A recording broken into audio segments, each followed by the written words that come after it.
Welcome to the Bowel Chronicles, where we dive deep into the world of bowel health. I'm your host, Nikki Kilpatrick, and on this podcast we have raw and candid conversations with individuals facing various bowel conditions and illnesses. Through personal stories and shared experiences, we illuminate resilience and courage in the face of adversity. Be reminded that each story is personal and unique. These conversations are not to be taken as medical advice or to replace guidance from a doctor or healthcare provider. Our aim is to inspire and empower through these amazing stories, amplifying voices often unheard. So join us as we embark on this journey together. Sit back, listen, and be inspired. Enjoy the episode. Hey everyone, welcome to another episode of the Bowel Chronicles. I'm your host, Nikki Kilpatrick, and today we are joined by the lovely Alicia, who's 24 from Ballymoney, Northern Ireland. Alicia, it's so good to have you here sharing your story with us today. It's so lovely to be here. Thank you for inviting me. You are so welcome. I'm super excited about this episode. Now, we've known each other for a few months now, and our friendship has taken on a new level, let's just say, in the last couple of months, but we'll get into that later on in the episode. But let's kick it off with, Alicia, you've been living with an ileostomy, a stoma, since the age of 12. That's quite young. So why don't you take us back to your childhood and share a little bit about that, what it looked like for you? So basically, whenever I was young, very, very young, I was about 2, and my mum had started to notice that obviously my bowel habits weren't as a normal child should be.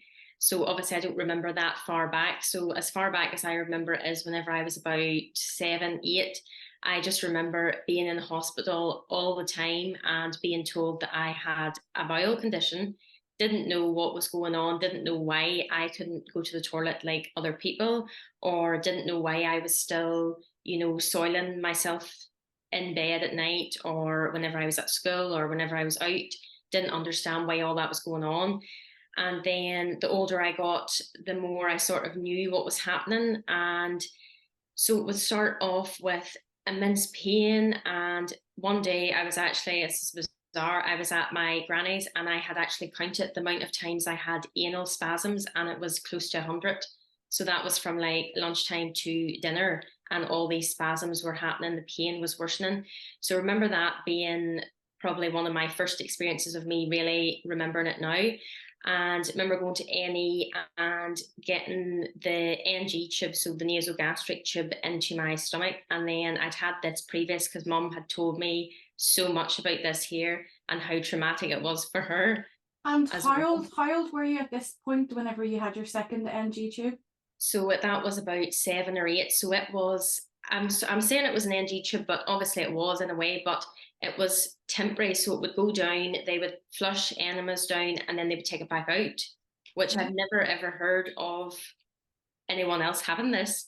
So that would obviously happen to clear out the bowel. Then, whenever the bowel wasn't clear, they would take me to theatre to manually evacuate as a child as well.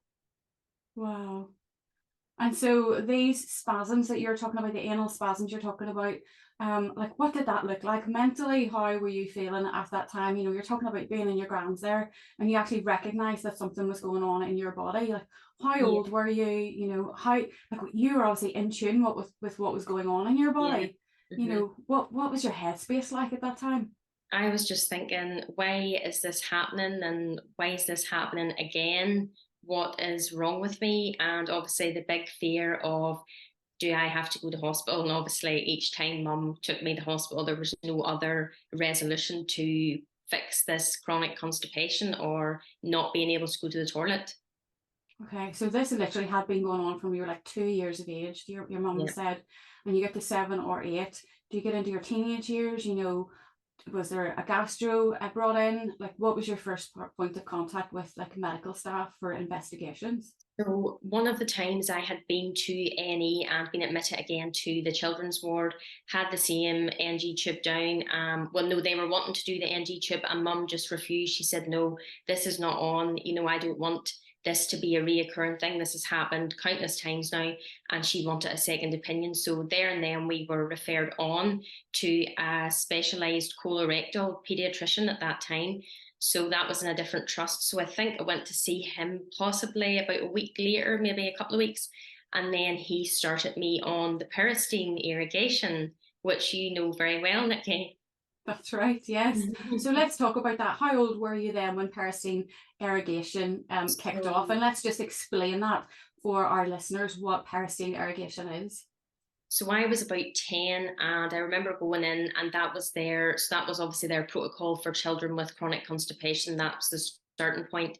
And that is basically a big bag, probably about this size, filled up with water. I think it reaches 1,000 mils. I can't really remember That's right right. back, but you would know better. And then you connect, it's like a connector, like a triangle connector, and then one side's connected to the bag, and then the other side has a catheter on it. And the catheter was probably about that size. Then there was another bit where you pumped the balloon up. So once that was inserted to the rectum, balloon was pumped up, and then the water was just pumped in. And that obviously was to stimulate, go around the whole colon and stimulate the bowels to move. But in my case, that barely, I think the bowels just soaked it up, and not much ever came out from that. Okay. And how old were you at that point whenever you started So the I irrigation? think that was about 9 or 10, if I remember Wow. right, around that age. I remember every day I was obviously at school then. I think I was about P7 at this point, and I remember every day my school was just like down the road from where we lived at. And every day I'd be walking home and I'd be thinking, oh, here we go again, this today, because it was every single day. And I just thought, no, I can't do this. It's so bad. And obviously, mum had the traumatic side. She had to do it because I was a child, Yeah. couldn't obviously be doing it myself. But so for us, that was just a nightmare. Yeah, I know with peristeen irrigation, or it's peristeen irrigation that we both use, there are a few more different brands of it out there.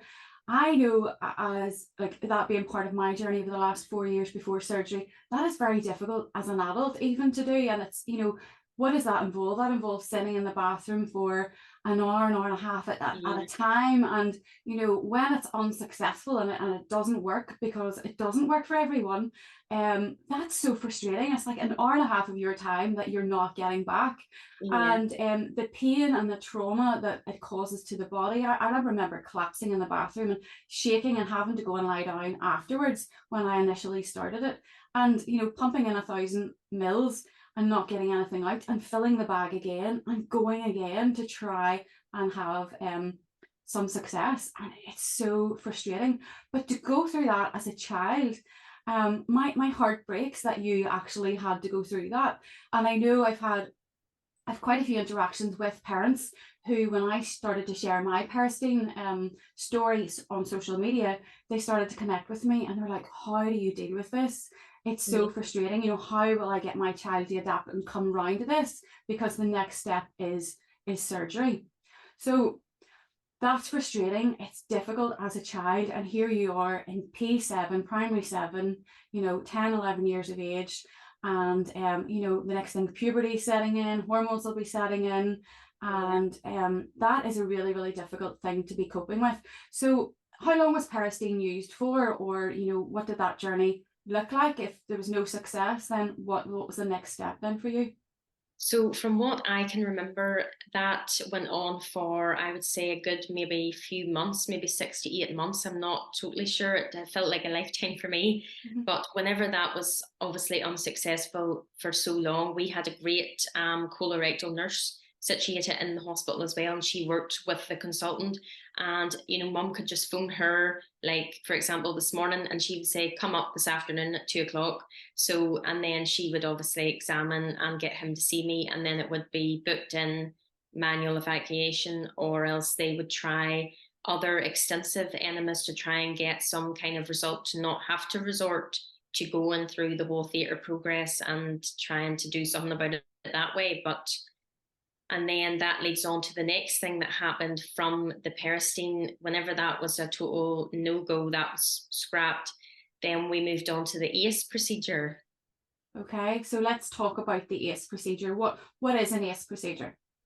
So that is basically a little about piece of tubing about that size sitting on the tummy, and it's obviously surgically put in there. There's a hole made for it in the tummy as well, and it's held in place by a balloon. So mum was trained to work with that too. So each day you had to take the water out of the balloon and fill the balloon back up with new water to keep it in place, which as a 10, 11-year-old was extremely nerve-wracking, because I used to think at any time this could just pop out and here's like this big open wound in my tummy. What am I supposed to do if I'm at school, or no one knows I have this? What happens then? Okay, so this is a small piece of tubing put into the bowel, Yes. and it has a little button on it, and then Mm-hmm. you open the button, so then it's flushed. The bowel is flushed every Yeah. single day. Is that Uh-huh. right? So it Okay. was sort of the same as the peristeen, but it was done higher up. So it was going, because they thought maybe the problem was with the rectum, because obviously the peristeen's going through the rectum.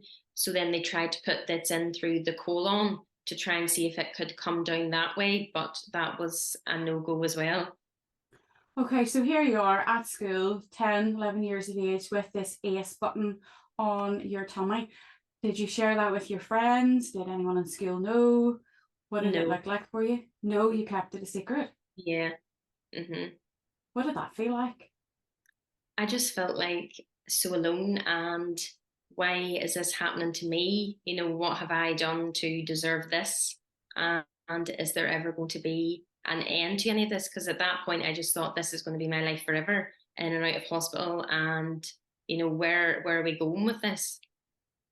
Okay, so like I know in Northern Ireland, especially, or in the UK, we're really private people. We don't like to discuss things, and probably even as a child, it was like this. I'm not right. I'm not going to the toilet the way normal people are going to the toilet, and it's a little bit embarrassing, and sometimes shame and things can creep in.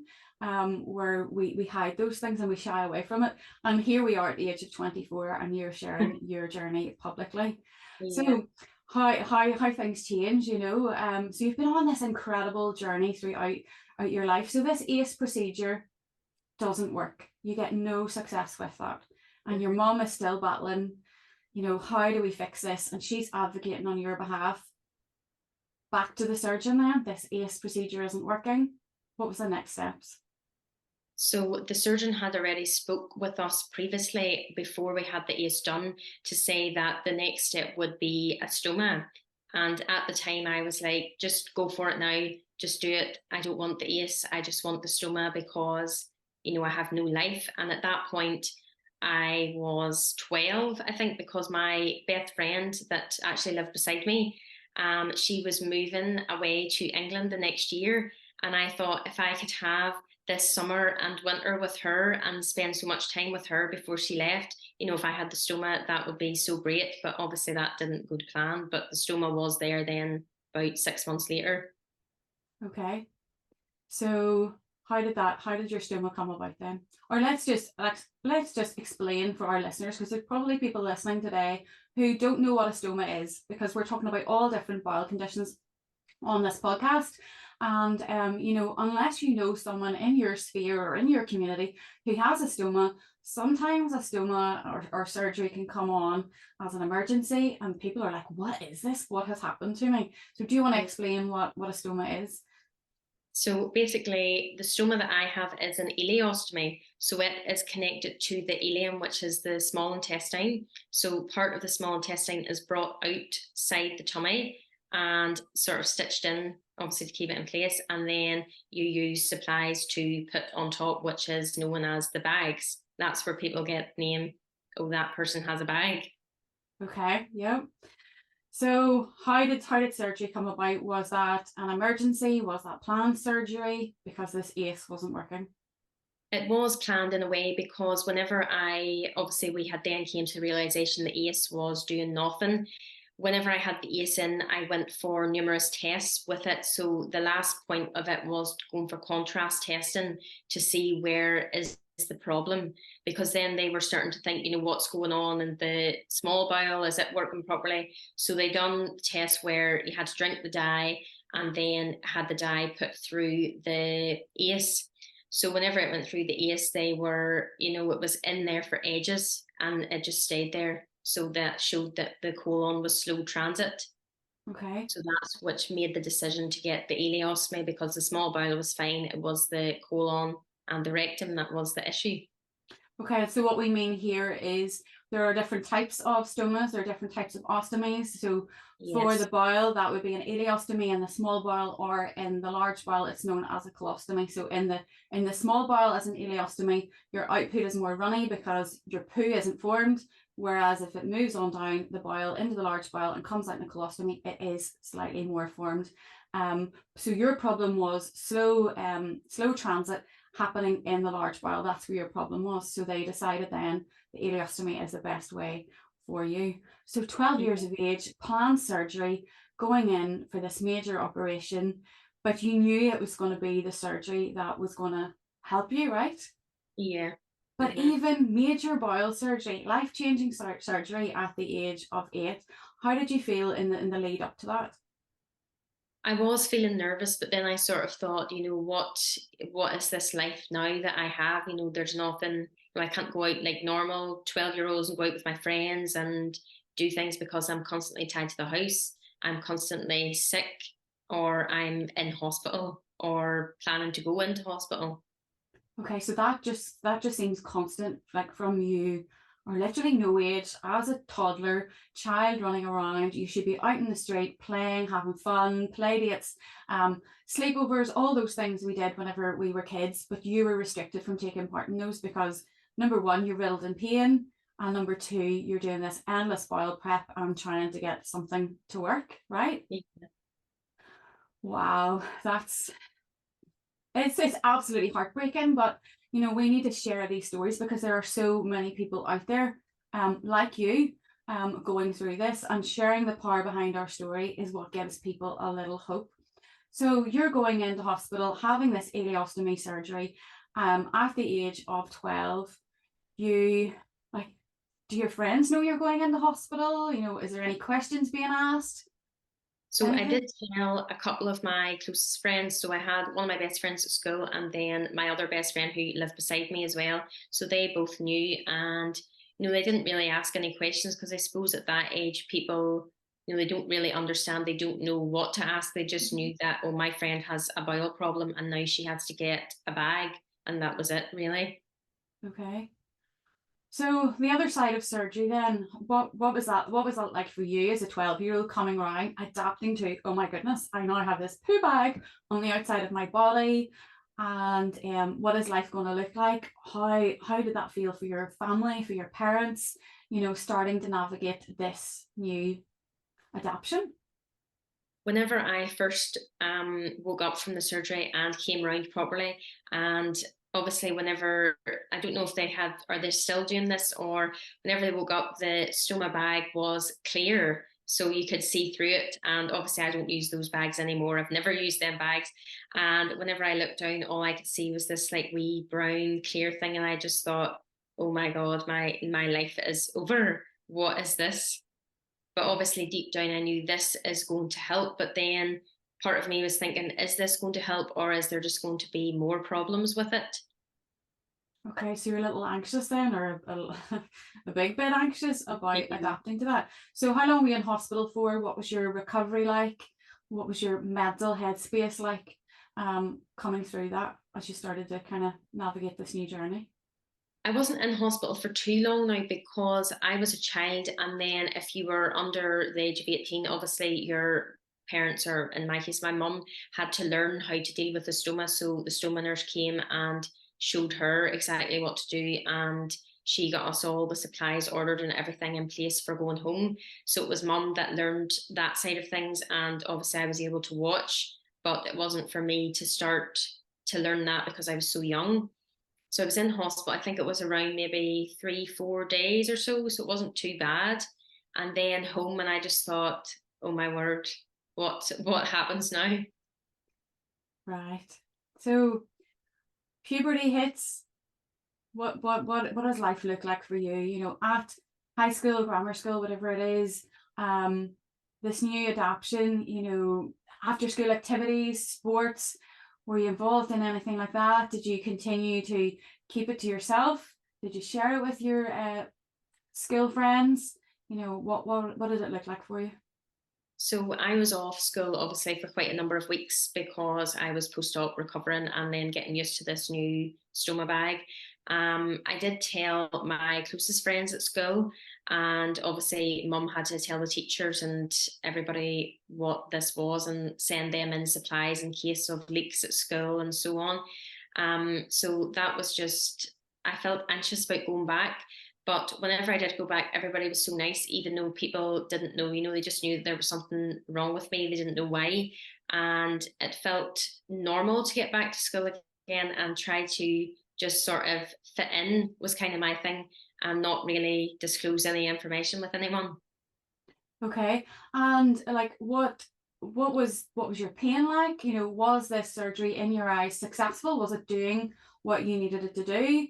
Was your mum relieved because things had started to change for you because you now have this ostomy bag and you've got output which you had really had not had your entire life? Was it a Yeah. success? Oh, definitely. Yes. It was so successful because I remember going back to school, I think. So I had the surgery in September and then my birthday was October. I think I went back to school maybe before Christmas time because I have so many memories of me and my friend that was moving away the next year. I have so many memories of us that Christmas just having the best time. And looking back now, I think, wow, that was, such a change in a few months.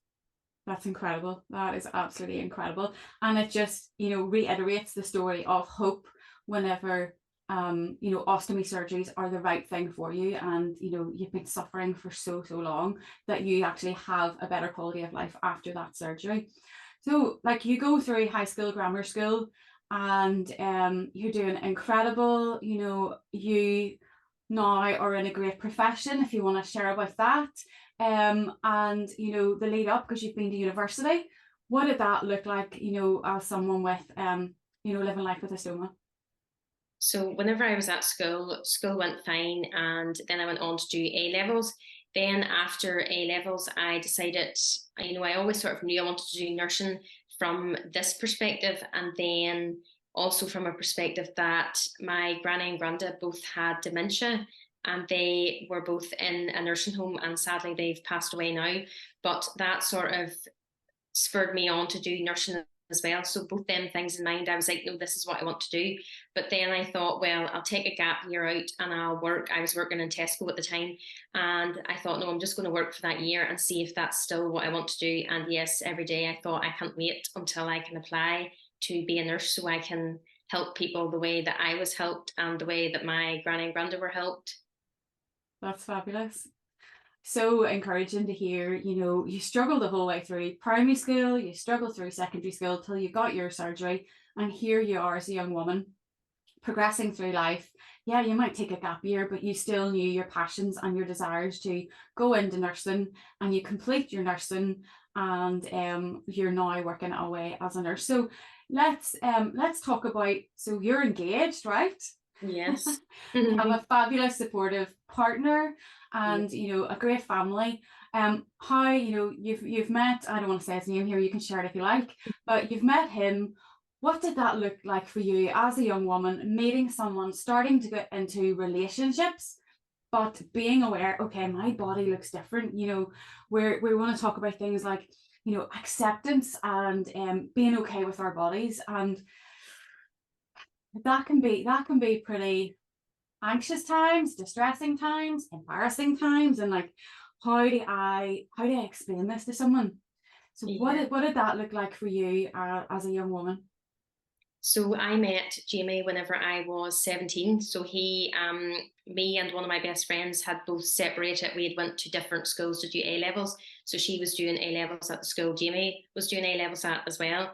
And we had all arranged to go out one night and then we just hit it off. This was a Saturday night. And then the next week, me and Jamie went on a date on the Thursday and that was us locked in. And then I sort of thought, oh dear, how am I going to tell, someone that I have a stoma bag, people, because back in that day, that was unheard of. You didn't hear of anyone having stoma bags, didn't even know of people having bowel conditions that I knew. And I just thought, what am I going to do? But I just thought, we're together now, so if he doesn't like it, that's fine. That's up to him.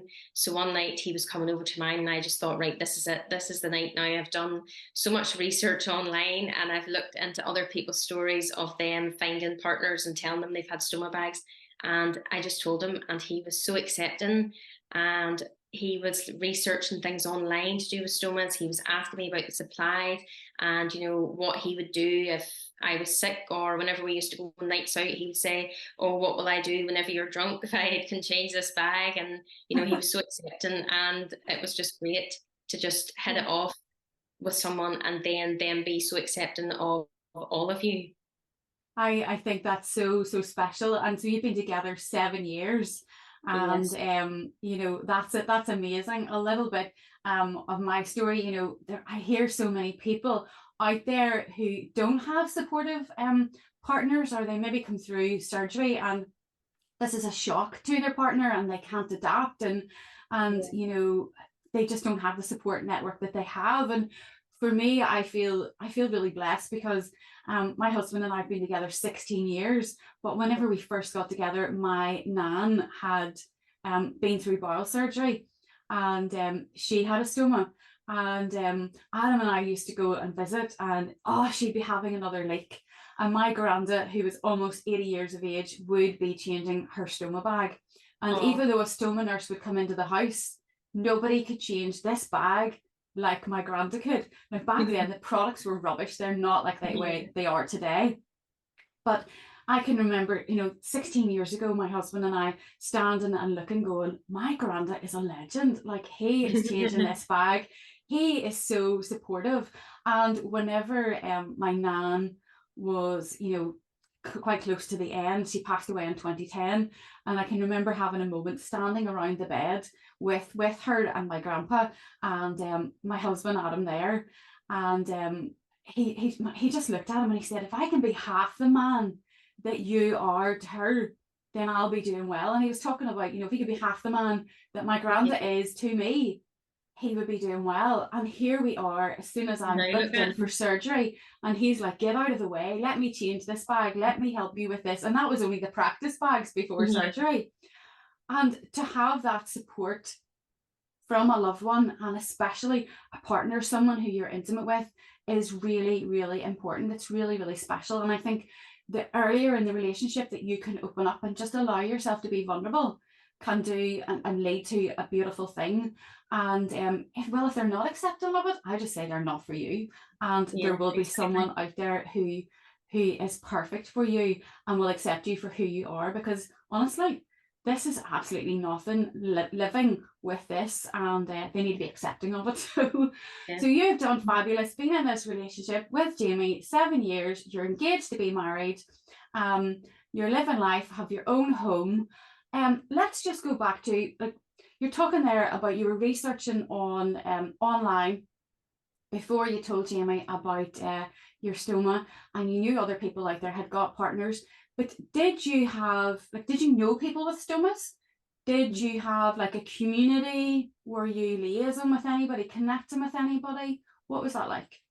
No, I knew absolutely nobody, and obviously took to Google. That was the thing back in the day, and went on to Google, and there was very minimal information. You were literally scrolling and searching and trying to find information of people on the same journey as you. Wow. Okay. So your community is really, really restricted. So I want to talk about community. I want to kind of end the episode talking about community and kind of where we are now in life. But let's post your surgery and the last couple of years, how has your health been? So I would say about 5 years ago, just shortly after I met Jamie, I was going through quite a lot of fainting episodes, and I was having a lot of problems with my period and more increased pain. And that sort of went on for a while. And then I thought, no, I need to do something about this. This is going to start affecting my relationship with Jamie. It's going to start affecting my ability to work and my ability to go to uni. So I bit the bullet and went to the GP. They thought that initially it was endometriosis, which I have since been diagnosed with just last year. So was referred to gynae countless times back and forward, no real resolution. So I paid to go private then in 2023 and went to 2022, sorry, went to a private man up in Belfast, and he had thought, yes, same thing, endometriosis. So he sent me for a MRI of the pelvis. And the day that I went to get the results, me and Jamie had just came back from our lovely 2-week holiday, and we got engaged on that holiday. And we sat down and he said, I can see that the gynae organs seem to look normal, but the only thing is, and I just thought, oh God, he was like, there is a massive fecal mass in your bowel, it's in your rectum, and it's basically taken over the whole organs down there. We can't really see what's going on because this mass. And I just came out and I thought, oh God, here we go again. This is the start of my bowel problems yet again. Okay. So was there fear there? This is a fecal mass. What's causing it? What was their solution to how do we get rid of this fecal mass, or why is this happening?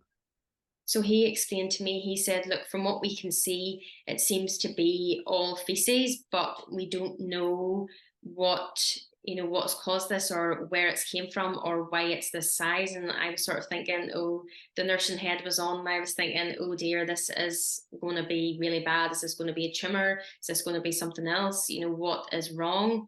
So his solution was that I be referred back to my colorectal team at my trust and go and see them and see for a plan. So that brought us to about November time. I had first appointment with my surgeon, and there was no real sort of resolution there of what we were going to do. So then next appointment was March, and that was whenever I was scheduled in to have the examination under anaesthetic and manual evacuation, because the anus is so constricted now, because obviously it's been 12 years since anything's been down or up it, and they couldn't examine properly because it was obviously so sore and so small. So scheduled in for that last March, and then last May was whenever I took so unwell and had been sort of feeling unwell for a few weeks. Didn't really know what it was, just thought, oh, it's down to work, and just kept going as I usually do. And then one day in the house, just started vomiting like crazy. I was at mum's and I was vomiting, and the pain was so bad I could barely stand up. So God love my mum. She drove me up home, and then my stepdad, he brought my car up. So God love them. They've been through everything with me. They've always drove me everywhere, and they're still doing it. So came up to the house, and I was like, no, I'm fine, because obviously I'd had gynae pain, and this was like the gynae pain, but it wasn't just as bad. So I thought, okay, this will go away, it'll be fine.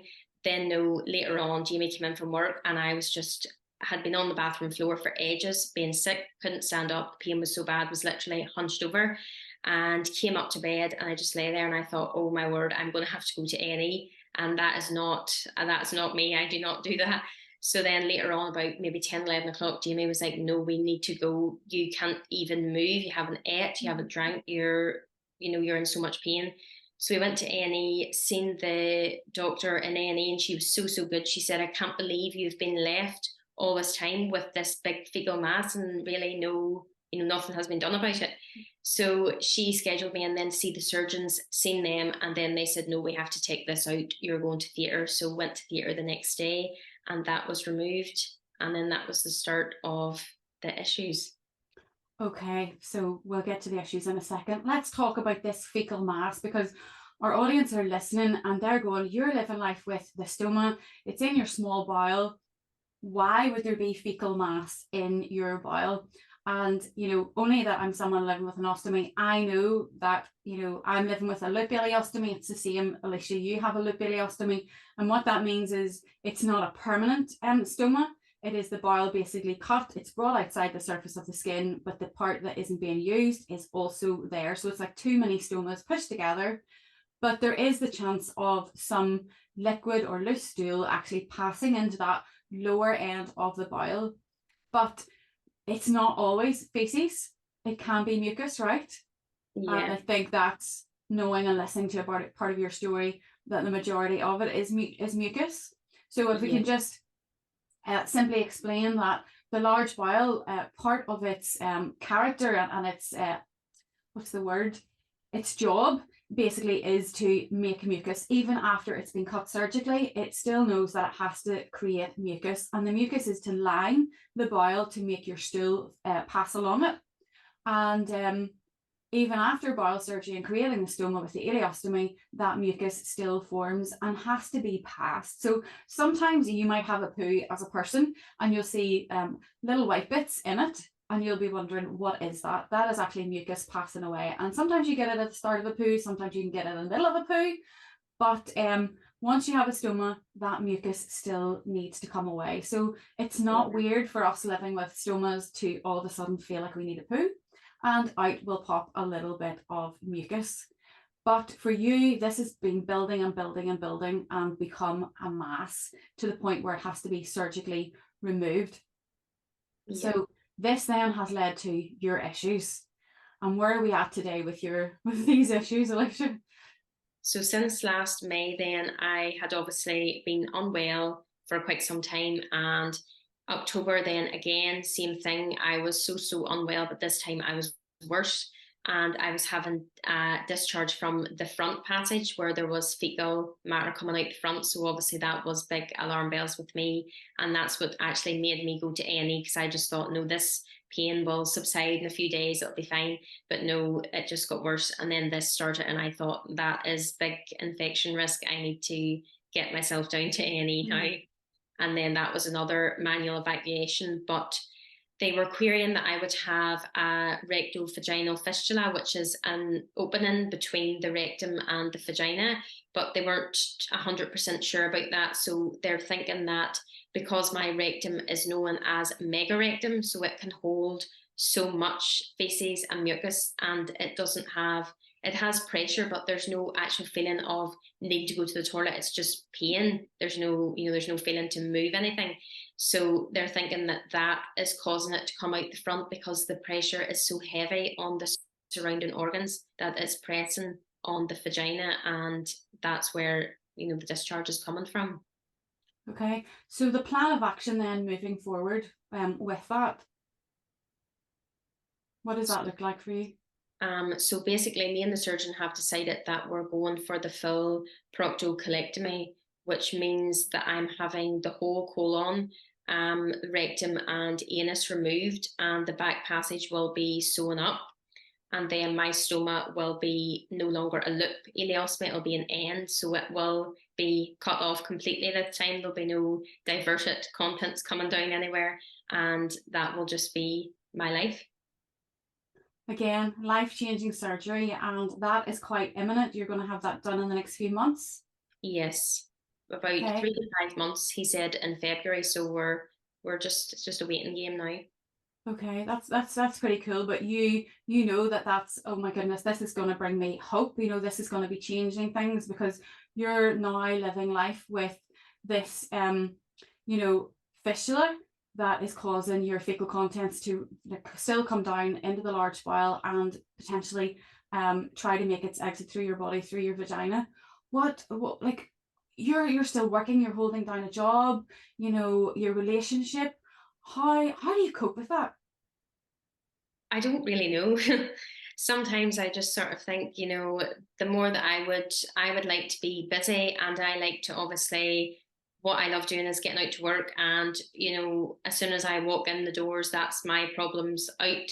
And that's me, there's other people's problems to worry about for that time. And that's sort of my way of not coping with it, but just getting on. And, I feel like if you sit about and dwell on everything that's happening, that's obviously having an effect on your mental health. That's making things worse. You're sort of pitying yourself. Whereas I like to build myself up and just keep going. Wow. And what a legend. What an absolute legend. How on a day-to-day basis right now, I know you did have some time off work because you were really, really unwell there. But you're working away. You're a nurse, you work shifts, what is you're tired, are you tired? How are you feeling within yourself right now? Because this surgery is very, very much needed with what is going on in your body. How do you feel within yourself? So most days I would feel very tired. And then a few weeks ago, I work night duties now. So I came off night duty and I was extremely tired, more tired than normal and very dizzy. And I thought that's just because it was busy, that's fine. But then the next few days was feeling worse and worse. And then, as you know, whenever I took my wee dog to the vet last week, then there was a whole scene at the vet where I nearly fainted and I was about to be sick. And that was my body's way of telling me that this fecal mass is still here, it's still loading up, and it's needing something done with it. So that's what the surgeon is planning to do actually tomorrow, is take me in again for another examination under anaesthetic and manual evacuation, because I have tried countless enemas, suppositories. Nothing is coming out from the back end. It just does not work. It goes in fine and the pressure is there, but there's no actual feeling of anything to be passed. The pressure is more high up, like in the tummy, instead of, down at the back passage. Okay. That again, to be living every day like that, to be holding down a job, to be holding down a relationship, to be, running a household, doing just day-to-day life is all very, very difficult. And I know you have the support of your family, you have the support of Jamie, and you said you had no community at all, but now you like we're daily chatting, we've built up a friendship, you're able to share your journey. Let's kind of like share with our listeners how that came about and how now you have came into community. So we can go back to January whenever we first connected. Yes. Just let's just share a part of our journey with our listeners. So in January, that was quite a low point for me because I had my laparoscopy in December through gynae, and then I had obviously been off work for that. But while I was off work for that, the bowel symptoms just skyrocketed and the pain was so intense. And I was getting told to try enemas and try suppositories. None of that was working. So then I was quite low and I was speaking to the stoma nurse and she said, you know, you need to chat to someone that knows what you're going through, because it's all right chatting to us, it's okay chatting to your family, but people who aren't in your position don't know exactly what it's like. People can give support, but they don't know what it's like. They can't sympathize because they haven't been in that position. So she told me about the Ileostomy Association, which is a charity for people with ileostomies and pouches. So I went online and I'd seen and I just thought, wow, this is amazing. I've never heard of this in all my 12 years of having this stoma. I've never heard of the Ileostomy Association. So I went on, I was scrolling through their page and it said, something along the lines of, did we want to chat to someone? So I clicked on that and you filled out a wee form. And then a couple of days later, a lovely lady rang me from the Ileostomy Association and she was chatting away and she had said, I said, look, is there anyone else like me, because I feel like, I've had a stoma for chronic constipation. And then I obviously told her everything that had happened. And she said, that's really bad. And I was like, but I feel like that's quite a minor thing to have a stoma for. And she was like, Alicia, don't be silly. She's like, there's actually someone else in Northern Ireland having a stoma this week because of the same thing, chronic constipation, slow transit colon. And then that turns out that was you. Yes, it was, because in this time scale that you were speaking to that lovely lady, I actually had a referral for a buddy telephone call from the Ileostomy Association because I was having my surgery a few days later. And on that conversation, this lovely lady had told me that she had had her first referral within 7 years of two people within 2 days suffering with slow colon transit, megacolon, and the same issues. And I can remember having that phone call and going, wow, because for the last 2 years, I've been sharing my journey publicly and I have not found anyone in Northern Ireland with the same condition. I found one in Alaska, I found one in Florida, and I too felt very, very alone. But it wasn't this lady from the Ileostomy Association that brought us together, Alicia, is that right? No, so that night I was sitting on my bed, and I was just scrolling through TikTok, and then I just seen the next thing, this peristine irrigation pops up, and my whole body just sunk, and I was like, oh my word, here is someone that is using the same thing that I was using. So I says to Jamie, oh my word, look at this. This lady has been using this that I was using whenever I was like 10.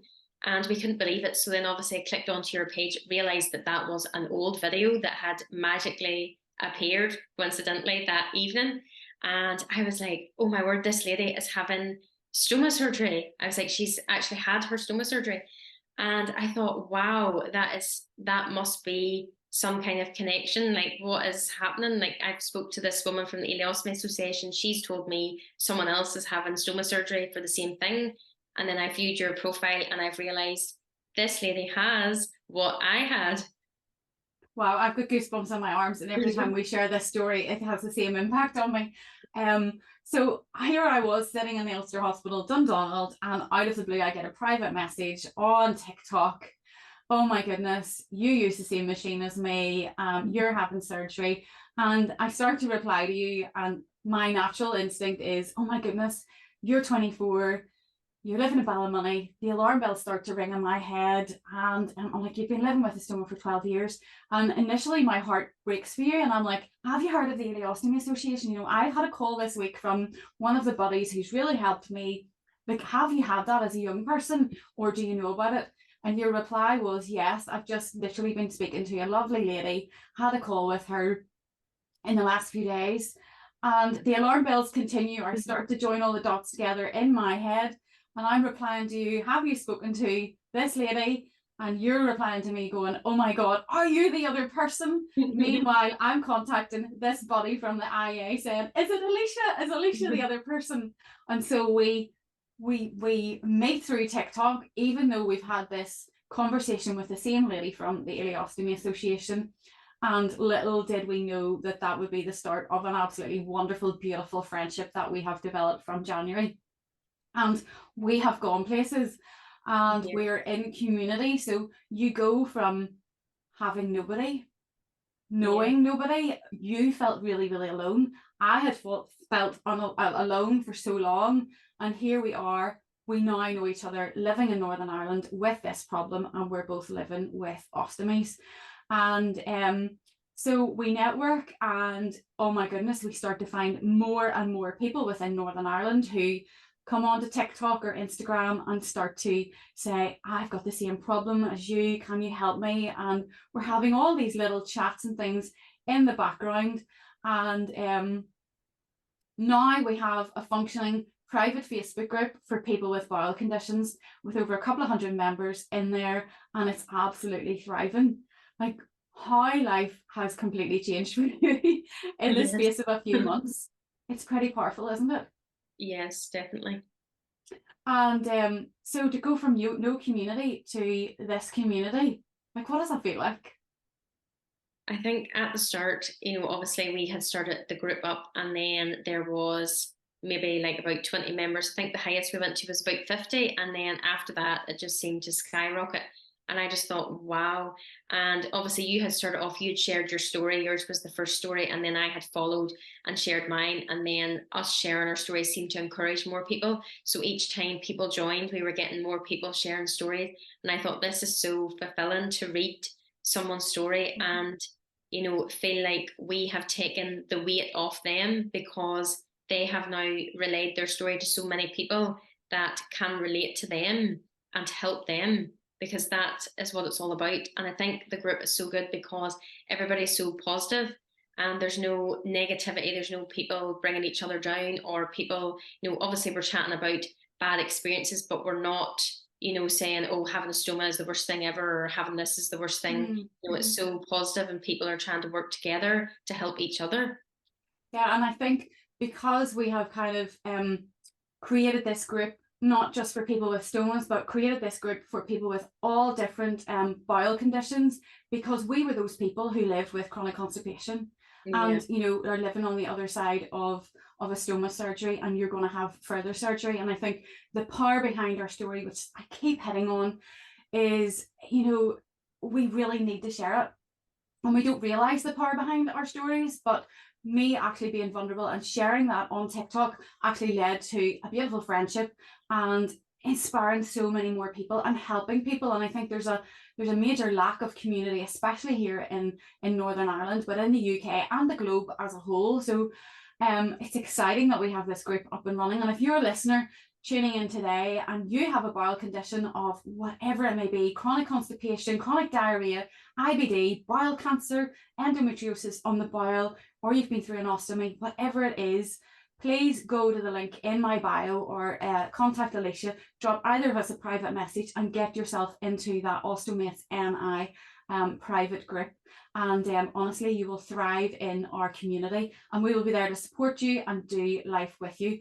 But quickly, as we wrap up, Alicia, and kind of bring this episode to a close, if there was one little golden nugget or positive thought that you could leave our listeners with today, what would it be? I feel like that's a bit tricky.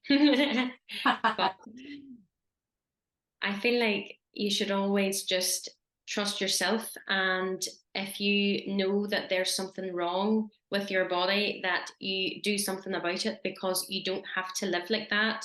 That's not what's classed as normal. If people are suffering from bowel conditions and they think, oh, this is how it is, don't live like that. Go and get checked out, go and get tested, and don't think that your life is tied down like that forever, because that's how I used to think, oh, this is my life. And if it wasn't for my mum advocating for me and trying to give me a better quality of life, that would probably be where I would maybe still be, as in that headspace. But now, obviously, creating a strong mindset and having that power of advocating for yourself, knowing when something isn't right, is probably the best way forward. And knowing that you can have a quality of life, you don't have to stay tied down like this. Good. I absolutely love it. And yeah, again, the power behind your story, sharing the positivity, putting it out there that even life with an ostomy, there is no stigma attached. You can, the stoma isn't for life, it is for living. And it does give you hope. It does give you a better quality of life. And whenever you push and you advocate for yourself, you get the answers, you get the treatment that you deserve. It might be a tough process, but there is hope and you will get there. And well, Alicia, it's been absolutely fabulous having you on the podcast today, and thank you so much for your input. Listen, if you are sitting there and you have any questions, there will be the opportunity. It should come on your screen at the end of the podcast to drop in any questions that you have, and then next week we will look at those questions and answer them for you just at the end of the episode. So thank you so much, guys, for tuning in today. And once again, Alicia, thank you so much for your time, and we wish you all the best with your hospital appointment tomorrow and your upcoming surgery. And we look forward to having you on the show again once you are on the other side of your proctocolectomy surgery to hear all about that and what life looks like for you post-surgery. So yeah, thank you so much for joining us. Thank you, Nikki, for having me. It's been a pleasure. And again, if anybody has any questions, feel free to drop me a message or give me a follow on TikTok or Instagram. And yeah, totally. I'll be putting Alicia's links into the show description below. So feel free to give her a follow and support her there on social media, because she started to share her journey publicly. So that's us coming to the end now, guys. Do tune in for next week for our next episode. And yeah, we'll catch you all very soon.